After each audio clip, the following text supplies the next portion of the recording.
Welcome, everybody, to a brand new episode of Identity Talk for Educators Live, the show for the unsung heroes of education. I'm your host, Sarfo-Mensah, and this is our second episode of 2024. Let's do it. Listen, if you are a new listener or viewer of the podcast, thank you for coming on, and I hope that this episode will bring you back for more. And if you're a returning listener or viewer of the podcast, as always, I welcome you back and hope that today's episode is one that you find informative, enlightening, and as always, insightful. So before we get to our main event, as always, if you are on YouTube, make sure you hit that red subscribe button so you can get future notifications for new episodes. And if you're on Apple Podcasts, Spotify, or anywhere else where you listen to this podcast, make sure you subscribe there as well. And for those who would like to contribute to the growth of this podcast with a donation, you can send your donations to either Cash App with our handle $, or Venmo with our handle at KwameSM. That's at symbol KWAMESM. And to catch up on past episodes of this podcast, and we have a whole lot of them at this point, we're 140 plus episodes in. So that's a lot of catching up. If you want to make sure you get a sense of what we do here, make sure you go to our main website at IDTALK4ED.com. And as always, thank you for the support. So this episode is one that is very special, but also personal for me, because for those who are new to Identity Talk, you're probably not familiar with how we got to this point in 2024. Just so that you know, there were certain people who were present during those formative stages of this journey that played a major role in getting it to where it is today. And today's guest is one of those people who honestly gave me an opportunity to just share the work that I was doing. I was still in the classroom at the time when I was in Boston, and I was still trying to figure out what my next journey would be in education. And I crossed paths with tonight's guest at a time where she didn't really know who I was. You know, all we shared at that point was the fact that we had the same alma mater, shout out to Temple University, go Owls, and we just loved education. And that was enough for us to build a quick bond. And, you know, it's been like that ever since. And this is the episode that is going to be important, especially if you're a parent or any community stakeholder who is all about the education of children. This is one episode that you want to listen to, because as I've said in previous episodes, the education process cannot move forward without the voice of parents. And tonight's guest is somebody who is the epitome of that. She lives it, she drinks it, she exemplifies it, and you're going to get a chance to learn her story today. So without further ado, I love to introduce you all to Keri Rodrigues Langan, who is the co-founder of the National Parents Union. And she's going to share her story, but also share some of the great work that NPU is currently doing within our country. So let's bring Keri on. Hello. So nice to see you, and thank you for that beautiful introduction. It's been so wonderful to witness you in this new phase of your life and really stepping into who you have always been meant to be. So watching you kind of grow and grow into your leadership and become a leader of teachers and a movement builder has been such a joy. So I'm so glad to be with you today. I appreciate it, Keri. And then you gave me an opportunity when a lot of folks weren't really trying to give me an opportunity. Matter of fact, So for those who don't know, before NPU came into existence, Keri was doing this role with MPU, so it was the Massachusetts Parents United Union, right? And they were doing a lot of same work at a statewide level. And they used to have this weekly Facebook show where people would come on and, you know, talk about matters concerning parents and schools and children. And that was actually the first time I was on screen doing an interview. That first one was with Keri and her show. And look at you So now, 140 episodes in. My goodness. Well, finally, I made it on. So I'm excited. I'm very excited. Yes, man, I'm just thankful that you're able to come and speak with us because I know you have a busy schedule, always busy, fighting for parents and everybody else. So let's get into it. So I know, Keri, you're not an educator in the traditional sense, but you're an educator. You're an educator of parents. You let parents know about their rights. You let parents know about how they can best navigate these systems that are not always fair to our most vulnerable and marginalized student populations. And I would love to find out from you who will inspire you to do this work. Let's just start there. Well, I have to be honest, I have a fancy title now and I get into some big rooms, but my most important job in life is being Matthew, Miles, and David's mama. That is why I do this work. So in terms of who inspired me, it would absolutely have to be them. And, I'm also blessed to have 2 bonus boys now. So in this house, I have 5 little boys, and they are all in 5th through 10th grade. So this work is not work for me. This work is me. And they are the reason why I do it. But I have to tell you that, while they inspire me, it came from a very deep place of fear that I came into this work. Because I was a kid who was underserved. I was a kid who was thrown away. I was a kid who was growing up in a lot of chaos and trauma, in a family that was just a mess. And I had a mother who was dealing with addiction. And it was a very hard time. And I had to interact with, foster care and group homes. And,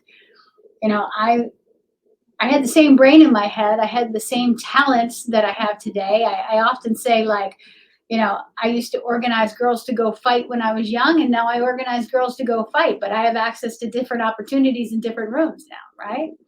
But same skill set. But when I was young, I had a lot of folks that looked at me and said, she's going to end up dead. She's going to end up pregnant. We can't help her. Like, that family's a mess. We can't do anything. And eventually I got expelled from high school for having a weapon. And so that was the deep shame of my life, and everything I went through with suspensions. And, I did have some wonderful teachers that are frankly still in my life that believed in me then. I had music in my life. Music education was everything. And it's actually a part of my work now today because of never forgetting where I came from, because that's probably what kept me on the planet as a young person, was that connection to music and music educators, because it validated me as a human being. But, getting expelled, getting pushed out, getting thrown away, being told that I was never going to be anything, because of, I was a little hurt person, at times hurting other people, acting out, being fresh. You couldn't sit me down in a seat, and I had something to say all the time, and I was mad at the world.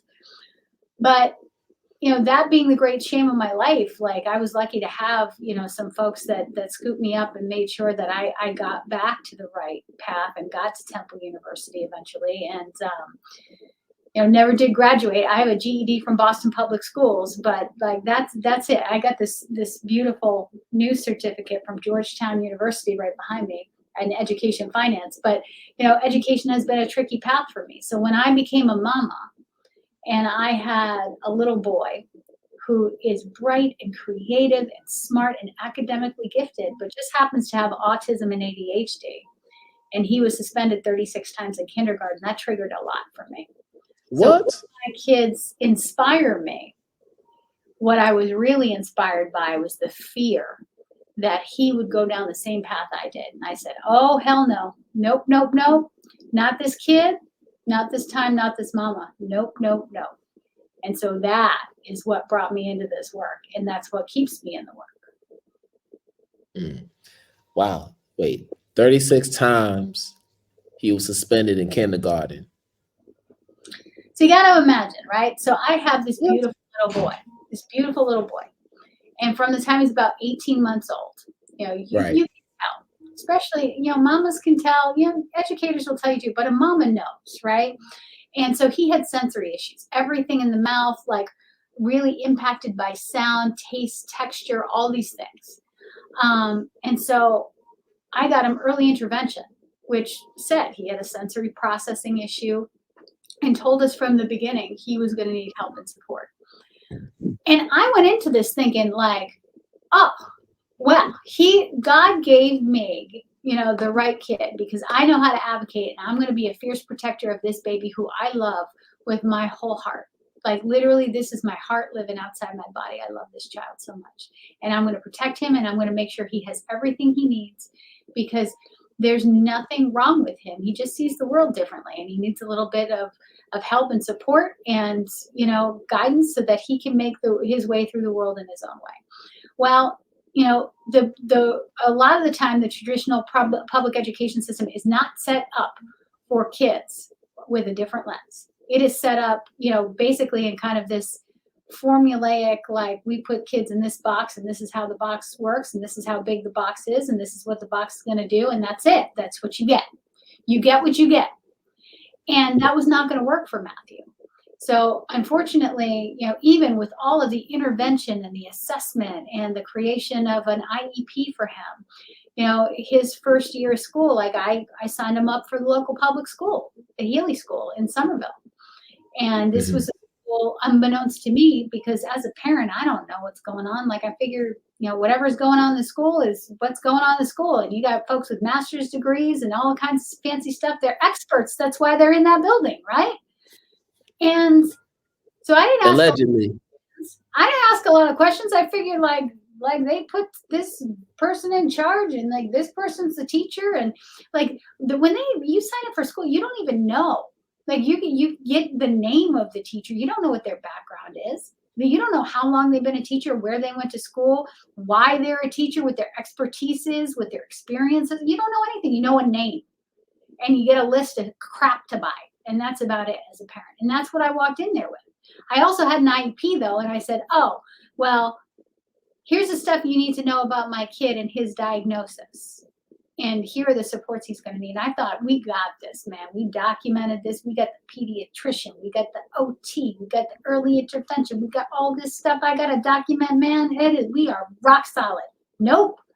Because my kid, and that name on the list was a temporary first-year kindergarten teacher who had never been in a classroom before, in a room with 26 other kids.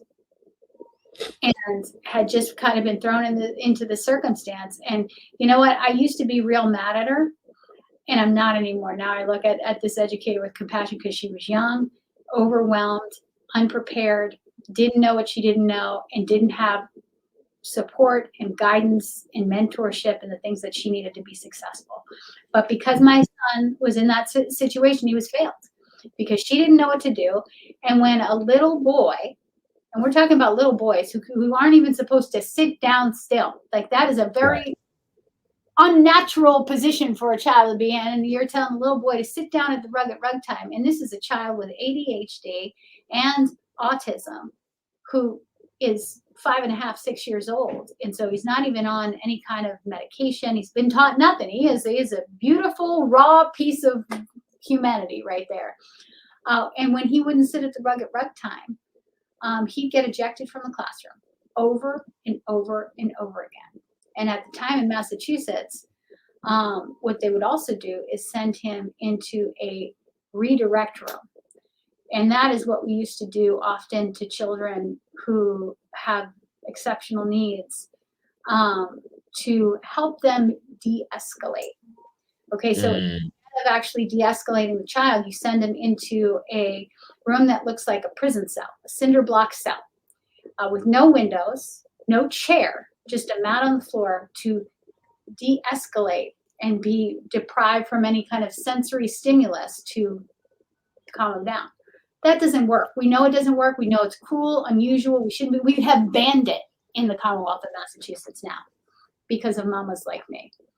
But that's what we used to do, and that's what that child used to do. And if that didn't work, like at times my child was held in that room for 5.5 hours. He was held in holds that were not necessary. He's not a violent kid, not an aggressive kid, but like literally folks that didn't know how to handle this child.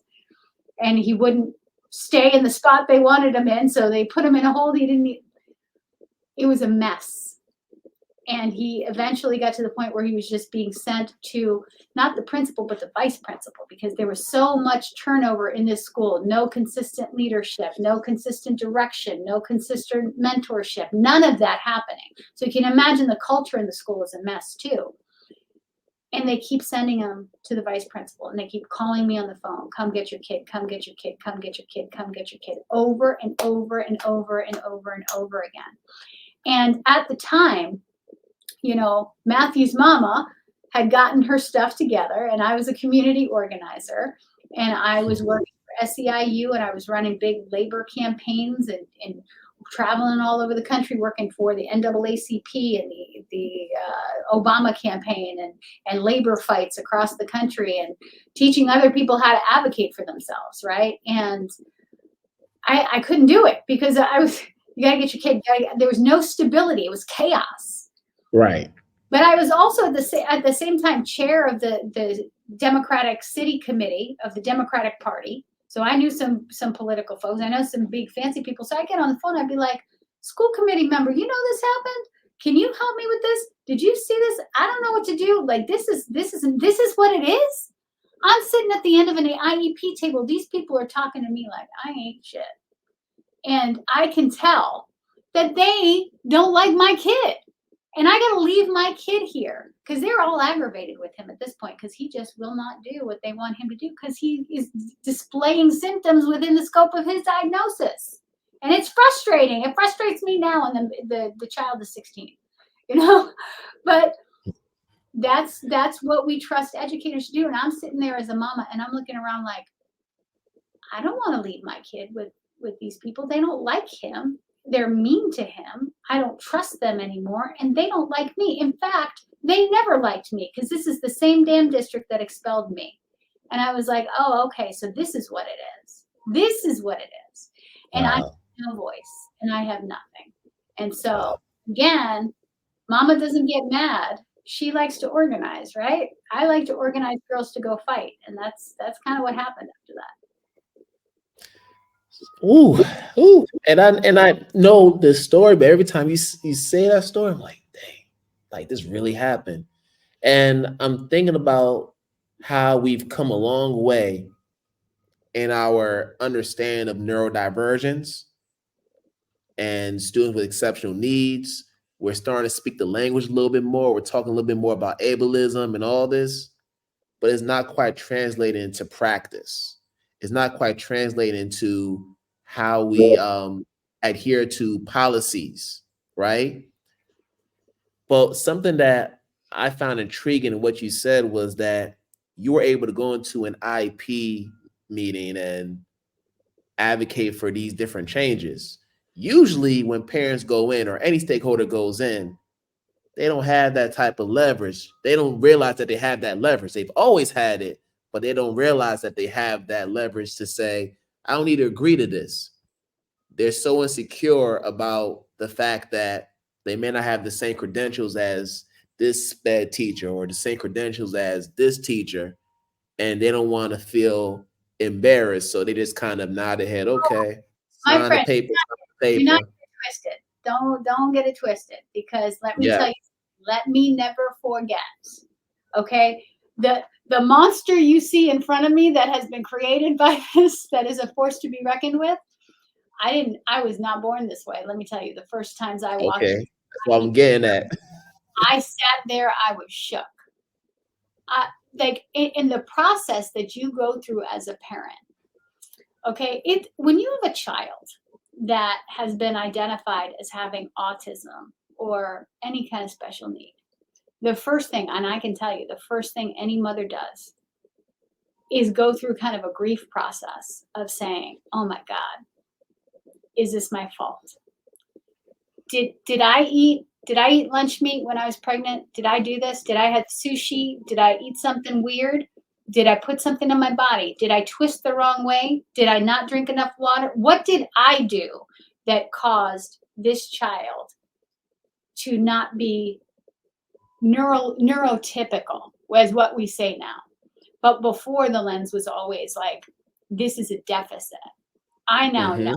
Now, having been Matthew's mother for 16 years, it is not a deficit at all. It's a difference.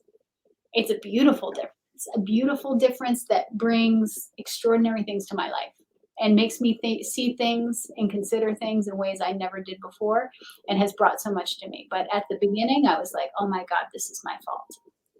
And I'm sitting at the end of that IEP table, and I'm looking around, and I'm looking at folks saying, okay, I have a GED from Boston Public Schools. That's what I got. These people are smarter than me. They make more money than me. They've done this a long time. I assumed. I didn't know. You just assume. Like, these are your kids' teachers. Like, you get hired at this job. You know what you're doing. You got a whole ass master's degree. I don't have that. Like, I sat there and I was shook. And I was like, this is all my fault. I have to trust these people that they're going to fix it. And I had to trust that people loved and cared about my child. I just kind of assumed that they loved and cared about my child the same way that I did, and wanted what was best for him, and were going to fight the way and feel the same passion in their heart for Matthew, because he is an exceptional human being, that I did. And what I've come to find out, there are teachers like that, but not every teacher's like that. And there is a difference. And to some teachers, Matthew is just, another kid they got to deal with this year or this semester, and then they're going to move on to the next kid. Or, they just don't see it through the same lens. And I had him in a school with, now I know to look at the data, I can tell that, like, it had the most inexperienced teachers in the entire district. There was a lot of turnover. Again, leadership chaos, not a lot of mentorship going on there, not a lot of supervision, not a lot of continuity. So this is what Matthew's getting. And there was a lot of discord going on in the team, on top of the inexperience and everything else. So I'm sitting there, and we are at the center of this hurricane, and I'm looking around saying, like, I got to trust these people. These people have my baby for 6.5 hours every day. That's better. Right. And you know what? I think many of them were well-intended and didn't have the skills and the experience necessary to help Matthew. And then some of them, I think, were dealing with other drama and were pissed off for other reasons. But none of that has anything to do with me and anything to do with Matthew. And what I came to find as a parent at the end of that IEP table, I didn't have any power.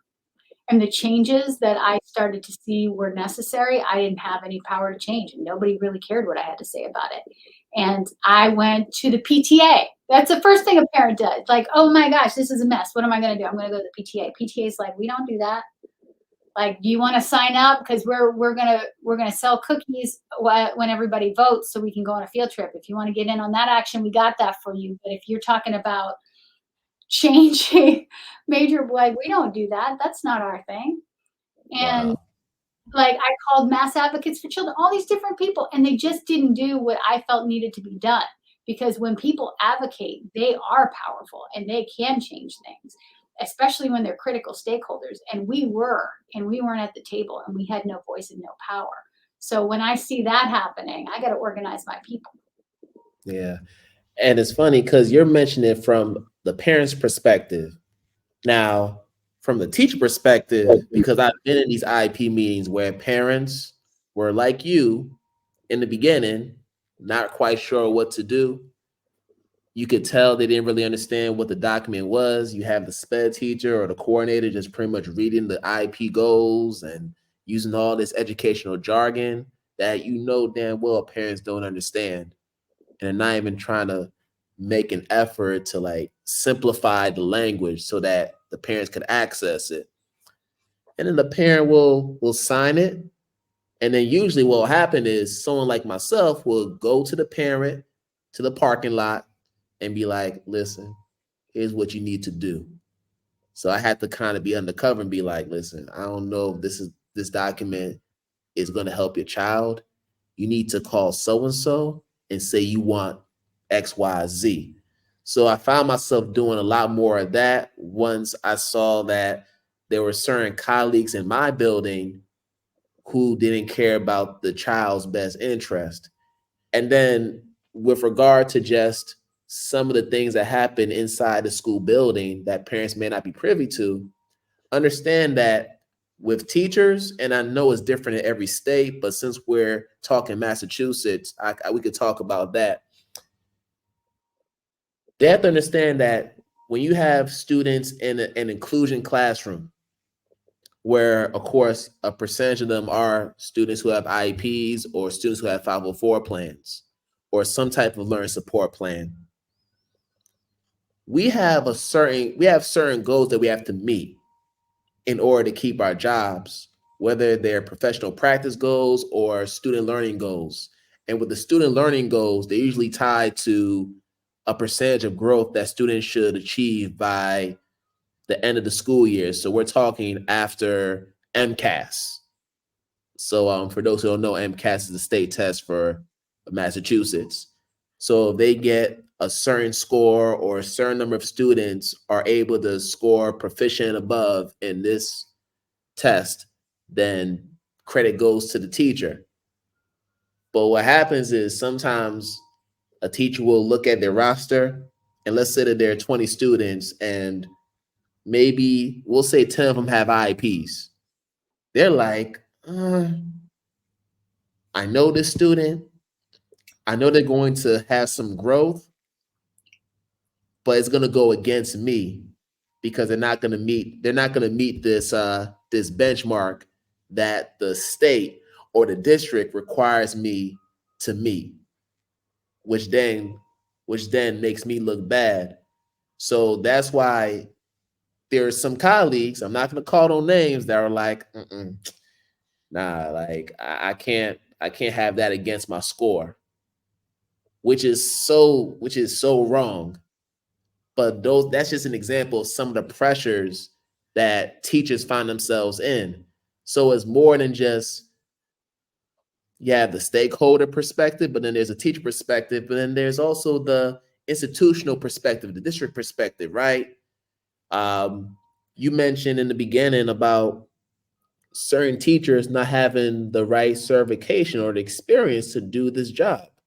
I could tell you a story about how I had to go take a moderate or severe disabilities pathways course over the summer at Madison Park just so that I can get a second certification in moderate disabilities, because there was a time where BPS was saying you have to get a second cert in either SPED, ESL, or moderate severe disabilities, because they weren't trying to get teachers to come into the schools and teach, because by bringing in teachers who are already certified in those areas, that will mean we got to pay more money to these teachers. So as a way to be cost effective, we're going to get our existing gen ed teachers to get this cert, right? So that they can get the cert, and then schools can then say, oh, you have this cert, we're going to put X number of students in your class and you will now be an inclusion teacher, even though that gen ed teacher may not have the experience or the expertise to do that work. So then you just kind of see how all these issues start to cycle around each other and causes this big mess that we find ourselves in. So I just wanted to just provide that perspective as well, so that the listeners and viewers can really understand like how complex this is. Yeah, and then like it turns back around where parents are saying, well, those are grown-up problems, and like that seems like it's an administration problem, or Right. it's an educator problem, and y'all need to figure it out. You guys have negotiated your ways into yourselves into these situations, and we have tried to be helpful as parents and families to do our best political work to try to make it easier on educators to get it done. So for instance, like in Massachusetts, you were here for some of this fight, where there was the reimagination of and the invigoration of our entire school funding formula, the Student Opportunity Act. Now, the first time we went through that was something called the Promise Act, which was Yes. just blank checks to districts. And Little Massachusetts Parents United had to come along and kill that bill, because it would have been blank checks with no accountability around how that money was going to be spent. It would have just been blank checks going down to districts to do whatever. And when you hand a superintendent a boatload of money and you don't give any direction, man, that is a recipe for building a bigger, stronger school to prison pipeline. Yes. Because, that's it, right? But what we tried to do in that, yes. Do we need more money in education? Absolutely. And frankly, kids like mine, kids who are Latino, kids who have special needs, like you got even more money.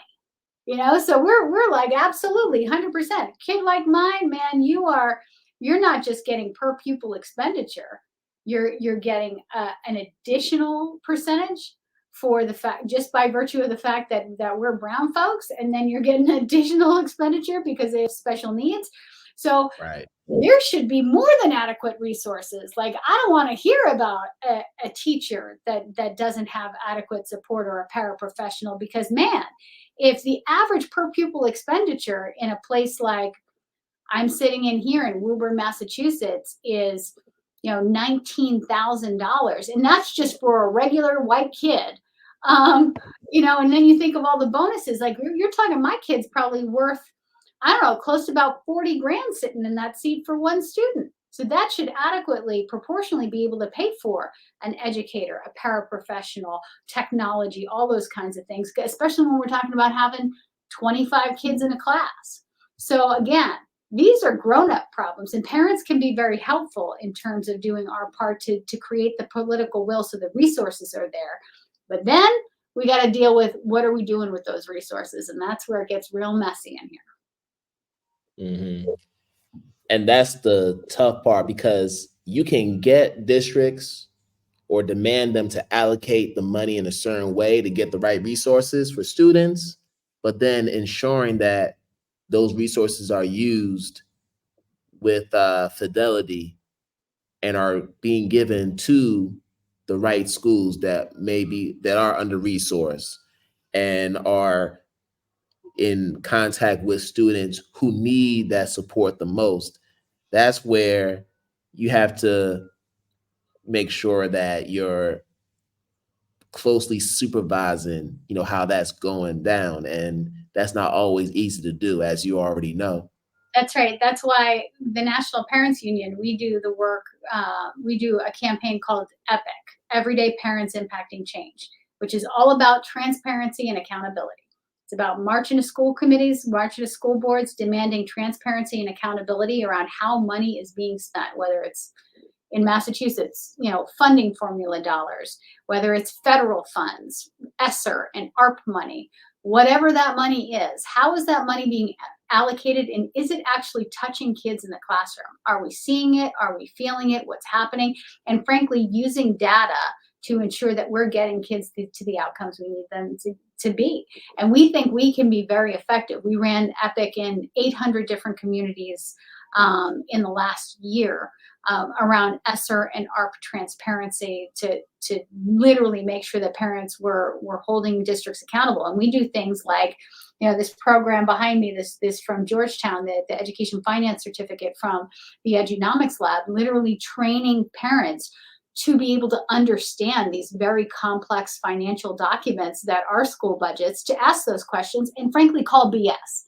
because, man, do superintendents and chief financial officers and all these folks love to paint a beautiful picture. Everything's fine here. It's great. It's wonderful. Oh gosh, things get tricky, but we're running a school. This is not a business. Well, actually, you do need to know something about how to run a business to be able to effectively run a school and to make sure that resources are actually getting to where they need to be. So arming parents that way, because they're trained, they know what to ask about, they know they need transparency and accountability, and frankly, we have the political power because we elect the people in those seats. Man, that's magic right there. So this season, Identity Talk for Educators Live will be including ad spots for businesses, products, and events that are adding significant value to their communities. And here's the catch. You don't have to be an educator or an education-based business to be a part of this. We're looking for people who are just doing great work in the community, and we want to use our platform as a way to amplify their work. So if you are an entrepreneur or you know of an entrepreneur who is doing just that, bring them in our direction. Have them reach out to us. If they want to learn more about their ad spots and how they can get themselves promoted on this platform, they can contact myself, Kwame at identitytalkforeducators.com. I'll say it one more time. It is Kwame at identitytalkforeducators.com. Hope to hear from you, and let's keep on amplifying our work and building each other up. And let's talk about that, because I think what people don't realize is when it's time for elections, when we think about elections, we think about federal level elections. Okay, we're going to vote for our president. But the thing that people don't realize, many people don't realize, is that the president of the United States is not the person that you really should be targeting. You really should be focused on people within your local district, people within your city, your locale, because that's going to have a greater impact on the legislation that's going to be implemented than what they do in Washington, D.C.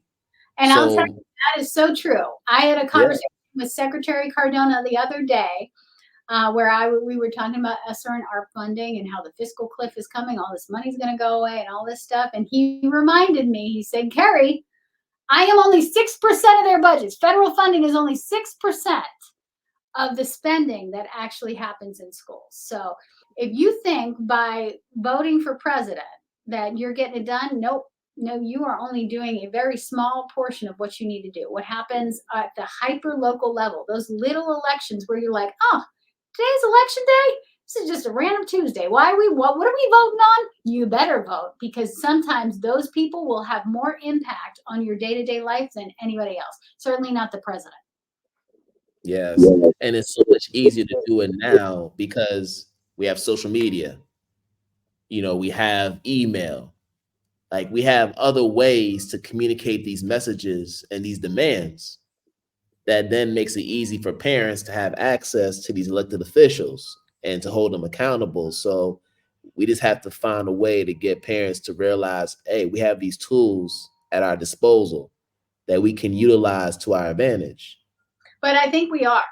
And I think that's what's happened in the last couple of years, is like people are like, sure. Oh, these parents. Now, you see a lot of the crazy parents, the crazy folks, right? Like the Moms for Liberty. We call it, yes. Parenthood around here, man. We fight those folks all the time. But as is, in American society, like the American man, we love a crazy white woman losing their mind at a microphone, man. We eat that up. Give me more, because that is sexy. You can put it on TV. Oh my God, I get that. Like, look at this. It's like watching a Kardashian, man. Like, we love that. But that's not reality. No. The majority of American families, number one, we actually we've done 35 national polls. So we don't just roll up and say, well, we think we know what American families want. We do the research, we do the work to quantify, like, no, this is actually what it is. And we can tell you that, yes, parents and families now are mad and angry and frustrated and anxious and all of these things. But it's not about banning books and being around gay folks and hating on Black people. Like, that's not what we're mad about. we're actually deeply worried that we are not addressing the crisis in this country, whether it's economically, the mental health crisis, the lack of safety in school classrooms, the fact that our kids don't have a right to read and aren't reading proficiently. Like, that's what we're mad about. And most of us are showing up for that. But what the media likes to cover is the spectacle, the drama of it. And so that's why we get into this very strange space where everybody thinks, oh gosh, parents, like, do we want them to participate because they seem crazy and racist? We're not crazy and racist. Like, the majority of us are just normal folks. Man, I'm not even a boomer, man. I have gay kids, love gay kids. I've been an ally my whole life. Like, well, frankly, I want kids to learn about, express, and celebrate their identities. Frankly, that's what makes a safe classroom for our kids. I'm deeply concerned about the mental health crisis, social emotional learning kindness and compassion and collaboration. Like, that's what we're about.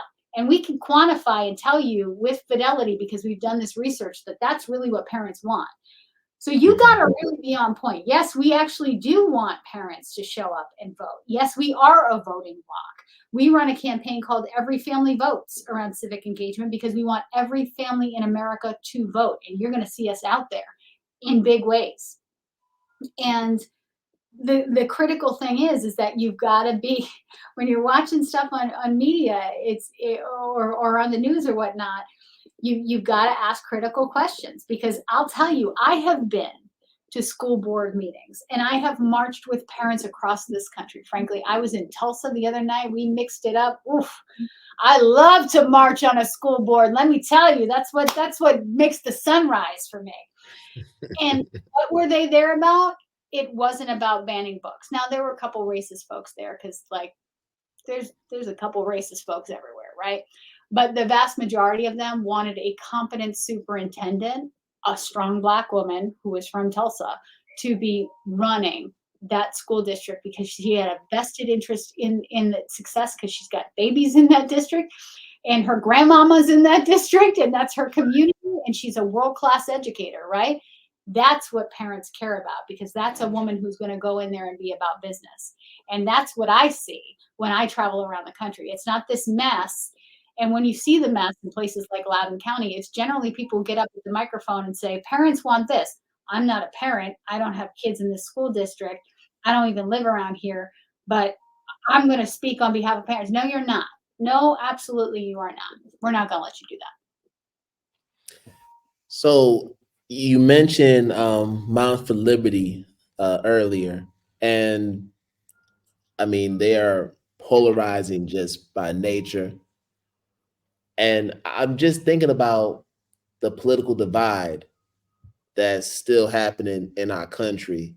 You have, left wing, right wing, you have the conservatives who think a certain way about how schools should be ran, how we should treat students. And it's to the point where they conflate these political ideals with, I think, parenting values, for lack of a better term. There's like this conflation that I think is causing this divide between what you are doing with NPU and what Moms for Liberty is doing. So I think my question for you is, can you foresee a future where there's true political bipartisanship between parents who are more on the right wing conservative side and then those who are more liberal and more progressive? I mean, can you foresee that? I mean, I can tell you, in our own organization, we have Republican members, we have conservative members. Like, we represent American families. Like, That's right. Like, we don't represent racist folks. Like, you can be conservative and not racist, right? You can be Republican and not racist. There's plenty of those folks, right? A lot of respect. They see things a little differently from me. Some of them don't, frankly. like there's actually a lot of commonality going on there. Like, maybe not on everything, but like, yeah. So the difference is the National Parents Union is a movement of parents. Like, I've been an organizer. Like, I'm an old lady. I'm going to be 45 next month. Like, again, I've been organizing girls to go fight for 30 years. Okay. all the women I work with in the National Parents Union who have all led these local movements and are now like big sis to all of these beautiful pockets of parent power across the country, we all been doing this work around economic and education and social justice for decades.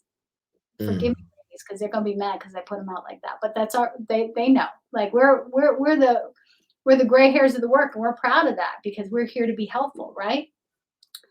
What you're seeing now, this is not a movement. This is a hate campaign. This is a political campaign.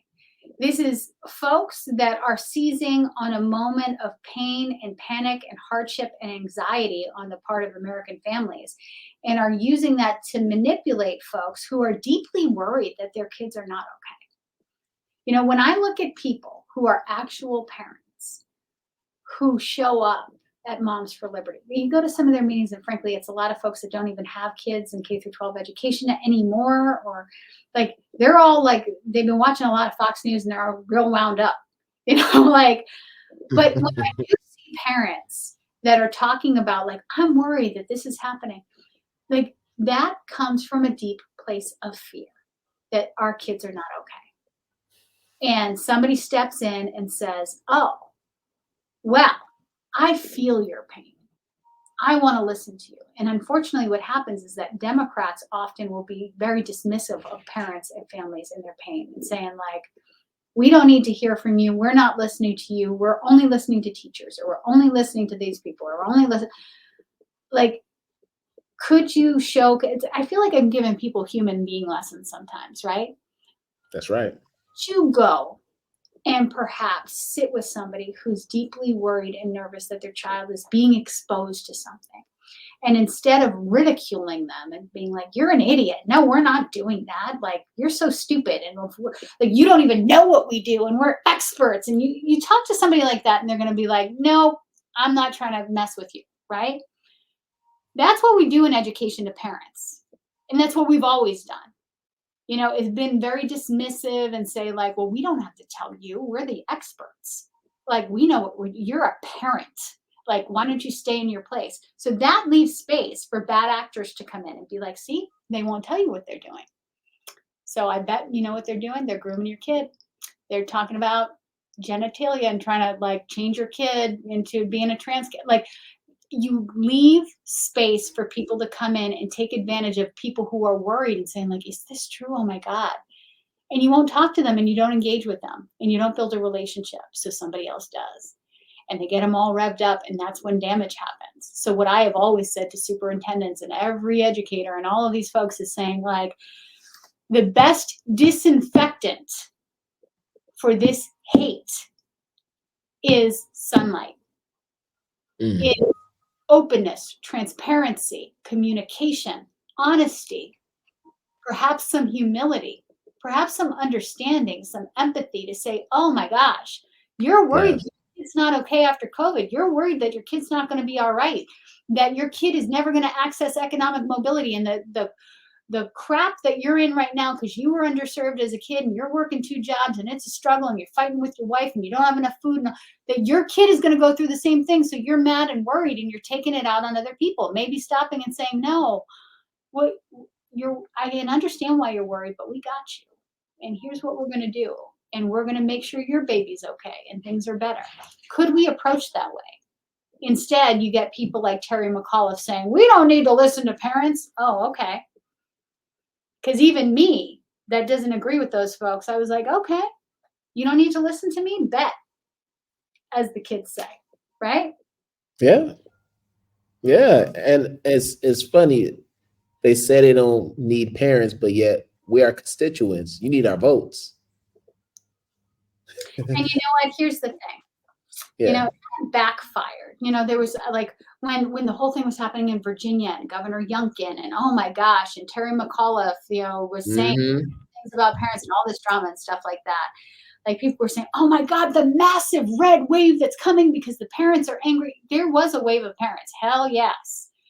What were they worried about? Economics, inflation, learning loss. The kids can't read and they know it. they're worried that their kids are not going to be prepared for the jobs and the economy of the future. What are we going to do? Oh my God. It wasn't about banning books. And you saw that because in the 2022 midterms, we elected moderate people who could actually, I don't know, get something to happen instead of this massive wave of everybody they said was coming, which was like all of these crazy Moms for Liberty people. That didn't happen. And then, subsequently, like this keeps happening. Yes, parents are a force. Yes, parents want to be heard. Yes, parents have priorities, and I can tell you about them. Right. But are you willing to listen? Do you actually care? Or do you just want to manipulate us into doing what you want us to do?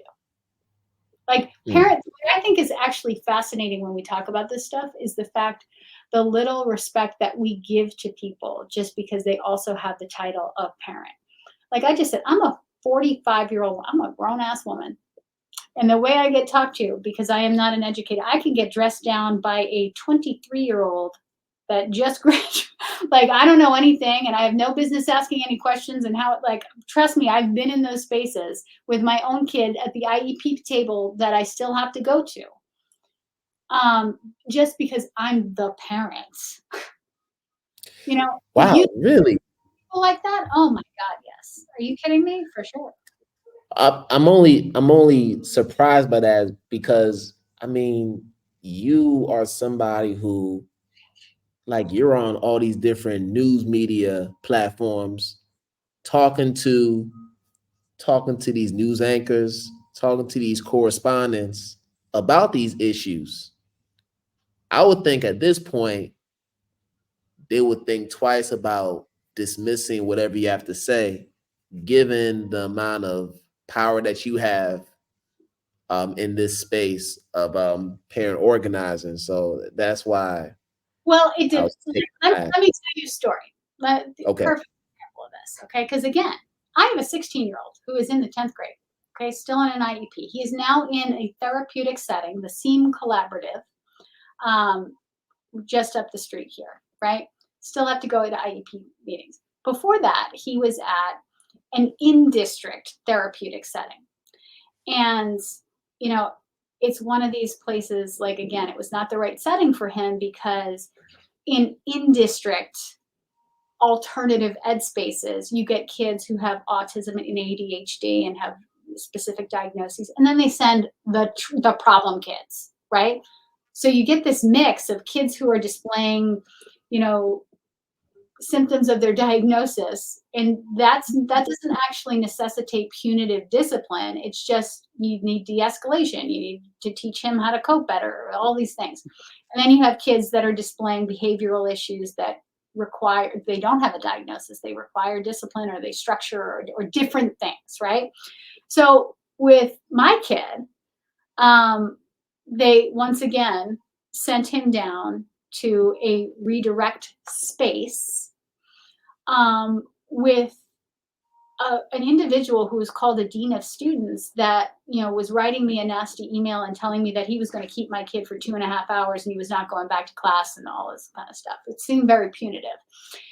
And the fact that he was so riled up about what is really kind of typical behavior for a kid with ADHD and autism kind of gave me pause. Mm-hmm. And I'm like, this is a special ed teacher, like this, like, did you read this kid's IEP? So I start asking some questions, right? And this guy doesn't know who I am. I'm just, Matt's mom. And I started asking some questions. I said, have you read Matthew's IEP? Because this is pretty normal. It just seems like he's having a tough day. Like maybe something happened. Did you take him to the gym where there are too many basketballs? Because that noise, that'll set him off and rattle him for the whole day. And we've got to have a different approach to different things that we just know about Matt. The kid has a 54-page IEP now, 54 pages. Like we know. And he's like, I glanced at it. And I was like, okay. And then I said, what de-escalation strategies did you use with him? Well, I have him sitting down here. So it's all this like really weird, tough guy, like I'm the dean of students and and I said, are you certified in special ed? Because you're at Next Wave. Like, are you like, this is an alternative space? Like this is the placement for my kid. Like, are you, I know you're the dean of students, but are you certified? Yes, I am certified in special ed. Gets very defensive because how dare I ask? Because I'm like, why isn't this educated now that I know? Why aren't you using like normal strategies for him? Like he probably just needs like, I don't know, to sit in the beanbag chair or something. He needs like a weighted blanket or something. He's overstimulated. And he gets very defensive and how dare you ask me and all this stuff. So I was like, my spidey senses tingling. Okay. And I'm like, he says so I call the principal. I'm trying to get somebody on the phone. And then, I'm like, you know what? I can look this up myself because I also now know I can look up a teacher certification myself. Like, That's especially right. in Massachusetts. Looked him up. Not only was this teacher not certified in special education, he did not have a teaching license, which is not required of a dean of students. So I'm like, this has got to be a mistake. Are you joking? Are you playing with me? Don't play with me. Like I must be screwing it up. Am I spelling his name wrong? I mean, I was on it now. So I called some folks at the Department of Elementary and Secondary Special Education. I said, could you look this up? Because I'm trying to look up this educator and check out the license. I must be mistaken. I was not mistaken. I call the principal of the school to say like, okay, I'm having a problem with this educator. This educator just lied to me about being certified in special ed. And the principal insisted, oh no, you're wrong, you're wrong, you're wrong. It took me calling the superintendent of schools, who then verified that, oh, human resources is aware of that this. I said, why is this educator in charge of de-escalating my child who's on an IEP, who has special needs and has like that's what this child needs, not punitive discipline. Like, but that's the games. Like this happened 2 years ago, friend. So it doesn't matter. It doesn't matter what you've done or what TV show you're on or I'm in the office with I was 5 feet from the president 2 weeks ago. Like it does not matter. When you are a parent in education, they will treat you any kind of way, because of the perception we have about parents, what questions we're allowed to ask, and the level of respect for a lot of folks just isn't there. And That's right. It's very tough. So it doesn't matter. Don't let any fanciness over here fool you. I am still an average parent having to do average stuff on a regular basis. And I go with other parents on a weekly basis into IEP meetings. So I never forget what this is like. Trust me, Keri, we know you let everybody know you are an open book when it comes to that. So we're very much aware of the battles that you still have to fight to this day. And we appreciate your vulnerability, because I think we need to show parents that, listen, this is not just a magic wand that you can just wave around and then things will change. You have to be persistent. Sometimes you have to get 20, 25, 30 no before you get a yes. And that's the type of approach that you need in order for change to take place. You got to demand change. But the thing that I'm starting to realize in this almost hour that we've been talking is that just about every situation we've talked about ties into this idea of emotional intelligence. And what I'm starting to realize is we don't really put a premium on that in our education system, nor do we do it in our political system. Like basic human traits, treating people with decency, treating people with humanity, right? We don't do that. And it amazes me at how something that I think is so simple is so difficult for some folks to be able to model in their work. Well, that's something that I talk about often, because again, I feel like my work is always just giving folks human being lessons, right? But I would say if there's anything that I can share with educators and folks who care about education about understanding parents in our perspective, in our lens, is that understanding, number one, like we are handing over what is the most precious gift we have in our lives. Like we live and breathe children. We don't hand you broken children. We hand you beautiful, wonderful, small little human beings. Like, and the idea that I think a lot of folks have that we're handing off our broken children to fix has got to change. Number two, when you see us coming, please understand that, like, I was not born a parent. I was born a child. And the parent you see before you is actually the underserved kid of the previous generation. I have a lot of experience, and there are a lot of ghosts for me in classrooms around things that happen to me. And I come in scared as hell sometimes about what's going to happen to my child and whether I can trust because of what I saw firsthand. There are two of my children who live in this house that every day go to a school that is named for the man who expelled me from school and walk under his name every single day into that building.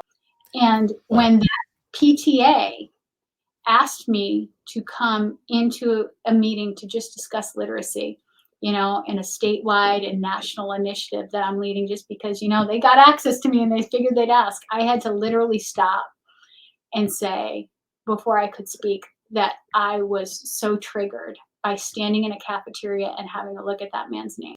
And here I am, you know, 30 plus years later after it happened. Like, that is a thing. And understanding that the parents that you want to engage and show up the way that you want, there hasn't been any restorative justice with us. And there's no acknowledgement of the harm that has been done to parents who are former students, communities that have been traumatized by underservice and the lack of resources. Like, there's been real damage done. And without acknowledgement and some restorative justice, there can't be any healing and any move from anything that resembles maybe a transactional relationship you might get with us if you're lucky. If you want transformational, you got to do the deep work of acknowledging the harm and fixing it and saying, I understand why you show up nervous or mad or scared or you're worried, but you're a human being. And I know that that comes from a deep place of love for your child. And I'm going to show you why you can trust me and why it's worth us doing this work together. So it's accurate to say that by you doing this work as a parent organizer, you're also simultaneously confronting generational trauma. Oh, because of your story. So it's like a 2-for-1 deal, it sounds like. Oh, my work, I got to be honest with you, like, is very selfish. Number one, I got to fix this stuff. I got real skin in the game. Like, they're getting bigger every single day. Okay, every single day. I got to get this work done. Like, I was so happy to hear my governor talking about literacy transformation last night. I'm like, we can't get this done fast enough. I was at a back to school night 2 months ago listening to a failed literacy curriculum. I was like, please, can we do this faster? Because my kid's got to learn. Okay, I want my kid to have economic mobility. So selfish, selfish, selfish. But every time that I can go in with a parent who is treated with dignity or in respect, and we can change something, or that light bulb moment that happens, like, oh, wow, parents do have something to contribute. Parents are important. And it's not just something I'm putting on a PowerPoint, because that's the thing to say, oh, parents are our partners. You're the first teachers. Yeah, please. Okay. Parents also aren't dumb. And we know when you just say that and you don't mean it. Like, again, we're grown ass people. Do you know that? If you mean it, like, and every time they mean it, and we can see that and change from transactional to transformational, you know, that little girl inside me, like, it heals a little bit, you know, feels a little better about, you know, maybe there's a reason why we go through pain. I'm a person of faith, you know, and I used to be real mad, you know, when I was young, saying like, oh my gosh, why did God put me in all these circumstances? Why did I have to go through all this stuff? You know, God must hate me. Look at all this stuff I'm going through. And now I view it as a blessing, because I understand, like, the words I used to choke on when I used to say I got expelled. You know how humiliating it is to have to tell people you got thrown out of a place that is supposed to be, I'm getting emotional thinking about it right now. But now I understand that every time I'm able to share that, there are more people who say, oh my God, that happened to me, or that happened to my cousin, or I'm afraid that's going to happen to my kid. And it unlocks something. And it has opened my eyes to why those things happen, and it's healing. So all of this, you know, yes, I'm hoping that some of the work I'm able to get done in my time helps to change and transform things for kids, but it also helps to change and transform me, and I'm grateful for it. And my last question for you is one that I ask everybody, but I'm going to remix it. How does Keri stay true to the parent organizer and educator in her? I always try to stay close to the work, and I always come when I'm called. I don't care if it's in San Francisco. I don't care if it's an IEP meeting at the Trotter School in Boston. I don't care if it's the parents in Tulsa, Oklahoma. I went down to Kingston, Jamaica, to the Alpha School for Boys, where they take at-risk youth, and they're actually, doing transformational work with them, so that, like, they're able to find a pathway in their lives. I come where I am called, and that keeps me close to the work. It keeps my head out of the clouds, because when you get to a certain spot and you can get into some fancy spaces, that's real comfy and cozy. That's real easy. You know, Getting out there and having to march and confront and call people out and be tough and be a warrior. Like, it doesn't come natural to everybody. Like, that's tough work, but it's what keeps your eyes open, and a reminder that, like, there are still people going through it, and there's still folks that were as alone as I was at the end of an IEP table. And what I work for every day is that no parent will ever have to feel that loneliness and that fear by themselves. They might feel it, but they don't have to stay stuck, and they don't have to be alone. And now there are people to call to say, "Oh my God, this happened. Is this right? Can you help me? I need a lawyer.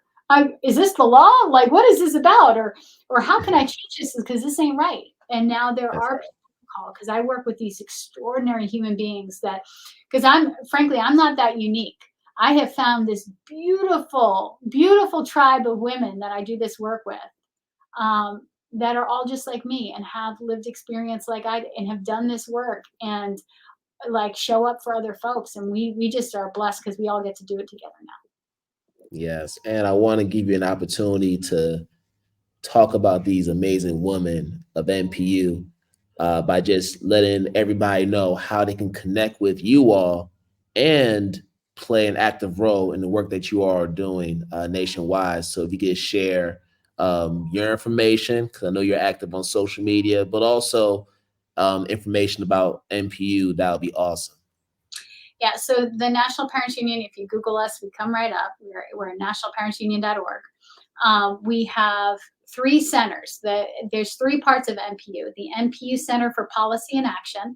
So if you want to change a policy, you want to change a law, you need some legal resources. We have the NPU Legal Defense Fund. Or you want to actually be able to quantify and have some data around, how do parents feel about this? Get some resources. Get that research that you need. That's the NPU Center for Policy and Action, and that's run by Ariel Taylor Smith. She is formerly of Denver, Colorado. Now she lives just outside of Burlington, Vermont, and she's the head of that center. If you have a pocket of parent power, and you might just be five mamas being like, this is some stuff, I will tell you, we've had organizations where it was two moms who went for a walk and said, you know what, this ain't right. You know what, this ain't right. We should do something about it. And they've gone on to build something called, the San Francisco Parents Coalition, that is now a C3, C4 organization that recalled board members and endorses and does all. Two moms that went for a walk. Call Wow. us. We can help you grow your organization and grow your power, because we've all done it. We've got a lot of experience, and we'll hold your hands through it. The only thing we ask for is solidarity, so that when we need to roll up in a big fight on the federal level, come along with us. Come down to DC. And the last piece is the Center for Parent Voice. And, well, I will say that last center is run by Tafshir Cosby Thomas, the pride of Newark, New Jersey. You always got to put some respect on Newark when you talk about Tafshir, and you talk about the powerful parents there, and that's where she comes from. And the final center is the NPU Center for Parent Voice, which is run by Miss Bernita Bradley out of Detroit, Michigan. And if you need to tell your story, and you want to tell your story, you want it at the United Nations, you want it on NBC News, you want to get on Good Morning America, you want to make sure that people know your perspective and your story. She is the one that makes that happen. And so contact us. We're here to help. We're kind of a 911 for parents. If we can't help you, we'll probably know who can, and we're happy to be your guides in that. We want to be a blessing. All right. Y'all heard it from the boss lady herself, boss mom herself. Keri, you already know how I feel about you. You already know I love you. Um, and just thank you for living your truth.